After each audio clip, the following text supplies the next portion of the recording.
서울시장 잠재 후보군을 놓고 여론조사를 한번 돌려봤어요. 네. 본격적으로. 물론 누구를 어떻게 넣느냐에 따라서 이제 크게 왔다 할 것 같은데 왜냐하면 현재는 민주당 지지가 높고 네네. 그리고 민주당 후보군을 많이 넣을수록 민주당 후보들끼리 가까먹겠죠. 그렇습니다. 그런 면이 좀 있습니다. 자, 일단 조사 발표해 주시죠. 내용을. 네. 2강 2중 6약 구도로 나왔습니다. 민주당이 상당히 강세로 나왔고요. 그리고 민주당 지지층과 문재인 대통령 지지층의 지지를 받는 박 시장이 강세로 나타났습니다. 숫자를 전해드리면요. 박 시장이 26.3%로 1위로 나왔습니다. 그리고 오차 범위를 살짝 벗어나서 이재명 성남시장이 19.5%로 2위로 나왔습니다. 그래서 오차 범위를 살짝 벗어났기 때문에 지금 현재로는 이제 양강이 아닌가 싶고요. 그리고 여기서 이제 궁금한 점이 하나 있어요. 네. 김진애 박사님한테. 네. 한마디 하실 타이밍인데. 왜? 저는 이재명이 왜 들어갔는지 모르겠는데 원래 안 들어오기로 했잖아. 누가 집어넣은 거야 이거? 그렇지는 않고요. 예. 누가 오케이 한 거야? 이재명 시장이 오케이 했나요? 이재명 시장이 경기도지사도 계속 거의 굳어졌다라고 얘기했는데 공식적으로 발표는 하지 않았어요. 네. 네. 공식적으로 발표는 하지 않았지만 네. 제가 듣기로는 아직도 박원순 시장이 서울시장 3선 도전을 한다면 네. 본인은 서울시장 도전할 생각이 없다. 그러면 전제는 박원순 시장이 서울시장 도전을 하느냐잖아요. 그거를 아직 확실하게 하질 않았죠. 그런데 이제 최근에 인터뷰에서 본인은 중국집에 가면 요즘 3선 짜장면 시킨다고 했거든요. 정말 박 시장께서 그러셨나요? 네. 이게 이제 다른 사람이 하면 재미없을 텐데 박원순 시장이 하니까 워낙 썰렁한 분이라. 예. 아니 그래서 12월 달쯤에 이제 확실하게 얘기를 하시겠다고 그랬는데 그래서 아마 이번에 이재명 시장도 넣어서 한 모양인데 글쎄. 저는 빼서 하는 게 맞다고 생각드는 게 박원순 시장이 3선 짜장만 드신다는데 그럴 경우는 이재명 시장은 자기는 다른 곳에 도전하겠다고 했으니까. 정치라는 것이 여러 가지 변동성이 있기 때문에 지금 구도가 나오지 않은 상태에서. 근데 오늘 이거 발표하면 이재명 시장이 굉장히 흥분하시겠는데. 생각이 달라질 수 그렇죠. 있겠는데. 오차범위 살짝 벗어나는 좀 그게 양강이니까. 그런데 이거는 저는 또 왜 빼고 하는 게 맞다고 생각되냐면 만약에 그런 뜻이 그렇다면 정치인 본인의 뜻이 그렇다면 이렇게 넣음으로 해서 다른 후보들의 지지율을 흔들거든요. 네. 그렇죠. 네, 그러니까 이제 진짜로 전망하기 힘들어지는 부분이 생기는 거죠. 네. 근데 다른 후보들을 흔들 수는 있지만 지금 이제 정당 요인이 지방선거에 상당히 많이 작용을 하는데 정당별의 전체적인 규모를 줄이거나 그렇게 하지는 않는 것 같습니다. 민주당을 보면 다 합치면 54.7%고, 민주당 한국당 계열은 19.2%, 국민의당은 10.3%, 정의당 5.9%, 바른정당 2.8% 거의 제가 봤을 때는 넣고 빼고 크게 차이가 없을 거예요. 정당 지지율에 개인 경쟁이 약간 더해지거나 맞습니다. 그 정도. 그래서 이재명 성남시장이 빠진다 할지라도 전체적인 그런 부분들이 박원순 시장이라든지 그렇게 가서 전체적인 파이는 그럼 일단 이렇게 해보죠. 민주당 후보군으로 집어넣은 사람들만 따로 빼서 하면 어떻습니까? 그러면은 지난 6월 중순에 모 언론사 의뢰로 리얼미터가 그때도 한번 했습니다. 한 2달 조금 더 전이었죠.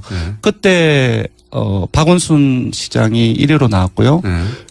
조금 차이로 그때도 이재명 시장이 2위로 나왔습니다. 3위 거기까지는 예상이 가능한데 3, 4위가 궁금한 거죠. 좀 차이가 좀 큽니다. 박영선 의원이라든지 그리고 추미애 현 대표라든지 한 자릿수로 나왔던 걸로 기억하고 있습니다. 이번에는 어떻습니까? 지금 이번에는 본선 한 문항만 물었는데요. 순위를 3, 4위로 일단 갈까요? 네. 민주당만 쭉 해보죠. 민주당만 말씀드리면은 정청래 민주당 전 의원이 4.5%로 민주당 내에서는 3위가 나왔습니다. 그리고 박영선 민주당 의원 같은 경우는 이제 서울시장 출마 의지를 내비치고 있지 않습니까? 4.4%로 0.1%포인트 초박빙으로 정청래 의원과 박영선 의원이 비슷한 정도네요. 네, 그렇습니다. 많이 1, 2위의 격차와 상당히 크죠. 여기서 이재명 시장이 만약에 안 나온다고 할 경우에 그 지지율을 정청래 전 의원이 가져가느냐, 박영선 의원이 가져가느냐로 갈리겠네요. 제가 봤을 때는 유권자들이 파악하는 현재 잠재 후보군들의 민주당의 그 이념적인 지향성 그런 것들을 봤을 때 이재명 성남시장이 드랍을 한다고 한다면 거의 대부분이 박원순 현 시장으로 갈 것이고 일부 정청래 의원 그리고 박영선 의원 쪽으로는 가는 부분들이 일본에 있겠지만 상당히 미약하지 않나 그렇게 예상해 봅니다. 지지층으로 봤을 때? 네, 그렇습니다. 네. 그렇군요. 자, 정청래 의원을 놀릴 거리가 하나 생겼네요. 그리고요. 근데 정청래 의원은 4.5% 나온 거는 상당히 제가 봤을 때는 선전한 결과가 아닌가 싶습니다. 뜬금없이. 뜬금없지는 않죠. 왜냐하면 사실상 지명도로 봤을 때는 거의 전국구 의원이라고 생각할 수도 있고. 서울시장에 이렇게 네. 등장하는 건 뜬금없습니다. 갑자기. 네. 네. 다른 TV 효과. 갑자기 부상한 거거든요. 자, 그렇고 네. 자유한국당 후보 중에는 아니 근데 정말 민주당 안에는 없어요? 추미애 대표는 안 들어갔어요? 추미애 대표 같은 경우 지난번 6월 중순에 저희들이 조사를 했을 때 좀 간접적인 통로로 당대표 할 일이 너무 많은데 지금 시기에서는 조금 그런 부분들이 조금 부담이 된다. 빼달라고 요청했나 그런 부분들이 있었습니다. 네. 그러면 자유한국당 후보군 중에는요? 자유한국당 소속으로 치자면 나경원 의원이 4.1%가 나왔고요. 예. 근데 자유한국당 계열로 보자고 한다면은 3위가 황교안 전 총리가 전체 3위. 예, 전체 3위가 13.6%로 황교안 전 총리가 차지했습니다. 여기 자세히 보시면 한국당 지지층에서 황교안 전 총리가 무려 60%의 지지를 받았고요. 그리고 19대 대선에서 홍준표 후보에게 투표한 사람들에게서 봤더니 거의 비슷하게 58%였는데 한 60%대 나왔어요. 그러니까 지금 한국당 지지층의 사람들은 황교안 전 총리를 자기 사람으로 생각을 하고 이 정도 압도적인 그 지지를 보낸다는 것은 사실상 서울시장 대안으로서 황교안 전 총리밖에 없지 않나라고 이제 그쪽 지지층의 유권자들은 생각을 하고 있지 않나 싶습니다. 황교안 전 총리는 대선 후보군일 때 정도 지지율이 나왔네요. 그러니까 10%. 그렇습니다. 예. 네. 경선하면 이기겠네? 자유한국당 내에서. 글쎄. 예, 그럼 입당해야 되는 거겠죠. 그런 네. 경우에는 무소속으로 나와서는 안 될 것이고. 네. 아마도. 자, 자유한국당에서는 한 13% 정도로 황교안 전 총리가 그리고 나경원 의원이 4.1%로 네. 전체 8위가 나왔고요. 그리고 김성태 자유한국당 의원이 1.5%로 10위가 나왔습니다. 그거는 뉴스공장 효과. 그런가요? 뉴스공장에서 자꾸 세탁하고 띄워주고 그런다면서요. 그런가요? 1.5%도 사실상 낮은 지지율은 아닙니다, 사실상. 글쎄, 뭐 그럼요. 정치인이 어마어마하게 많으니까요. 그럼요. 네. 이름이 오른 자체가. 아니 그리고 솔직히는 김성태 의원은 제 생각인데 다시 자유한국당 안 돌아갔으면은 바른 정당에서 그 후보도 될 수 있었을 것을. 저도 그렇게 생각합니다. 글쎄. 네. 참 바보지. 네네. 다음 주에는 바보같이. 네. 어리석은 선택이었습니다. 네. 그 대목을 저희가 따가지고 다음 시간에 들려드리겠습니다. 바보같이라고. 본인은 뭐 후회할지 후회하지 않을지는 모르겠습니다만 여하간 1.5%로 어떤 순위 안에 있습니다. 어쨌든 10위권 안에. 자.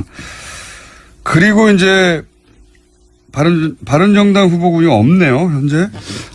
바른정당 바른정당 이전에 국민의당을 말씀을 드리면 안철수 국민의당 대표가 현재 대표죠. 당대표 경선 과정에서 서울시장 출마 관련해서 많은 얘기가 되는데 그때는 부정을 하지 않았습니다. 그래서 조사에 집어넣었고 10.3%로 황교안 전 총리에 의해서 4위를 차지했습니다. 생각보다 굉장히 근데 이 조사 기간이 지난주 평일 5일 하고 이번 주 5월화 7일 동안 진행된 거거든요. 근데 지난주를 되돌아보시면은 TV토론이라든지 당대표 경선 관련해서 언론 노출 효과가 상당히 컸습니다. 그런 것들을 감안했을 때는 조금 아쉬운 결과가 아닌가 싶고요. 다만 이제 지난 6월 중순의 조사 결과에 비해서는 그때는 한 7% 정도가 나왔거든요. 한 3% 정도 올랐습니다. 컨벤션 효과를 요 정도 3% 정도 봤다고 봐요. 네, 그렇게 봐야 되지 않나 싶습니다. 바른정당 이혜원 대표가 8위네요. 예, 바른정당 이혜원 대표는 2.8%로 전체 9위가 나왔고요. 6월 중순에서는 유승민 의원을 넣었는데 그때는 한 10%가 넘었어요. 근데 유 의원이 전 안 나간다라고 선언을 했기 때문에 넣기가 힘들었다. 예. 자, 박사님 총평을 한번 해주시자면요. 네.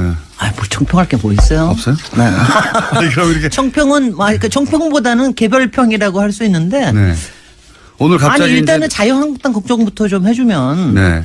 정치 아니 동편을 하고 왜냐하면 싶다 다음 하셔가지고 지방선거라고 하는 게 사실은 뭐 여러 가지 지금 트라우마가 있긴 하지만 자유한국당 이른바 보수들이 좀 이제 다시 한번 비전도 보여주고 자기들도 뭉치고 해야 되는데 지금 황교안에 매달리는 심정은 확실히 알겠어요. 뭐 그건 알겠는데 황교안 가족이 되겠습니까? 그리고 그 황교안은 일단 보세요. 그 내부에서야 경선에서 이길지 모르지만 우리가 저기 하면 일단은 박근혜하고 떨어질 수 없는 사람 아니에요. 근데 그런 사람이 되겠습니까? 뭐 그것보다 더 많은 얘기를 할 수 있지만 뭐 별로고요. 그 다음에는 이제 그 다음에 그 안철수 10% 나왔다는 게 뭐 사실 굉장히 작게 나온 편인데. 아니 뭐 본인은 많이 걱정하실 거예요. 대표도 그렇고 뭐 부산시장 얘기도 나오고 뭐 등등히 하는데 근데 저는요. 이거 뭐냐면 저는 문제를 찾아내는데 굉장히 제가 지적을 하는 게 한데 좀 그러니까 안철수 뒤에 시장이 붙는 게 어울려요? 나는 왜냐하면 예전에 박근혜 뒤에 네. 시장이 붙는 게 전혀 안 어울렸다고 다들 그랬거든요. 박근혜 보고 행정경험 필요해서 뭐 시장도 한번 뭐 도지사나 이런 얘기 했지만 전혀 안 어울렸잖아요. 대중들 속에 이제 그 정치인이 가지는 포지션이 네. 맞냐, 시장이 맞냐 안 맞냐. 그러니까 박근혜 네. 시장이 안 어울렸듯이 저는 안철수 시장도 굉장히 안 어울린다고 봅니다. 그리고 안철수 정치인으로서의 안철수, 뭐 인간으로서 안철수, 시민으로서 안철수는 박원순 시장을 등단시키고 이기게 만드는 정말 혁혁한 공을 세우셨기 때문에 저는 뭐 하여튼 그거를 인정하고 싶습니다. 서울시장으로는 맞지 않다 근데. 시장으로 저는 맞지 않다고 저는 생각을 합니다. 그냥 포지션이 안 맞는 것 같다. 머릿속에. 포지션이 안 맞는 것 같아요. 이런 평론을 하고 싶어요.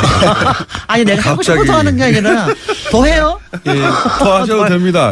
더 할 수도 있습니다. 네, 또 나머지 예를 들어. 아니 근데 왜 지금 저기 하는 게 노회찬이 안 나와서 제가 그렇죠. 노회찬이 안 나와서 제가 이거 봐 제가 노회찬을 얘기하는 이유는요. 노회찬은 국회의원도 올리고 노회찬 시장도 올리고 노회찬 도지사도 올리고 죄송합니다. 노회찬 대통령도 올려요. 지금 정당별로 가다 보니까 조금 빠졌는데요. 노회찬 의원이 5위를 차지했습니다. 5위 전체 5위. 예, 그 안철수 그 대표 밑에인데 5.9%가 나왔어요. 네. 기억하실지 모르겠지만 민선 5기 2010년이었죠. 네. 그 오세훈 시장이 될 때 그때 노회찬 그 의원이 나왔어요. 나왔죠. 그때 3.3% 정도를 득표를 했습니다. 그 지금 5.9%이고 그리고 지난 그 직전의 대선에서 그 심상정 그 대표가 얻은 득표를 생각을 한다면은 만약에 그 내년에 나온다면 서울시장으로 상당한 좀 선전을 할 가능성이 높다라는 생각이 듭니다. 그때 지난번에 여기 나오셔서 안 나오신다는 얘기 하셨죠. 본인은 지금 나올 본인은 생각이 없다고. 경남에 계시다. 그런데 저는 정말 진보 정당의 분이 그 광역시장이나 도지사나 정말 한번 제대로 하는 거 참 보고 싶어요. 자, 시간이 1분밖에 안 남았기 때문에 이번 뒤 시간이 없으니까 개부터 말하고 나머지 시간을 쓰도록 하죠. 빨리 해주세요. 네, 조사 개요로 말씀드리겠습니다. 대통령 정당 지지율 정례 조사는 TBS 의뢰로 전국 19세 이상 성인을 대상으로 8월 28일부터 30일 사흘 동안 전화면접 자동응답 혼용 방식으로 실시했고요. 최종 완전 응답자는 1,521명입니다. 표본 오차는 95% 신뢰 수준 플러스 마이너스 2.5%포인트, 응답률은 5%입니다. 그리고 서울시장 후보 적합도 조사는 역시 TBS 의뢰로 서울시 거주 19세 이상 성인을 대상으로 8월 21일부터 29일까지 평일 7일 동안 전화면접 자동응답 혼용 방식으로 실시했고 최종 완전 응답자는 893명입니다. 표본 오차는 플러스 마이너스 3.3%포인트, 응답률은 5.1%입니다. 이렇게 길어. 시간이 다 먹었네. 이거 녹음해서 오세요, 앞으로. 더 할 얘기가 부족하고 다음에 김진애 박사님 정치평론 본격적으로 한번 해볼까요? 재밌는데요?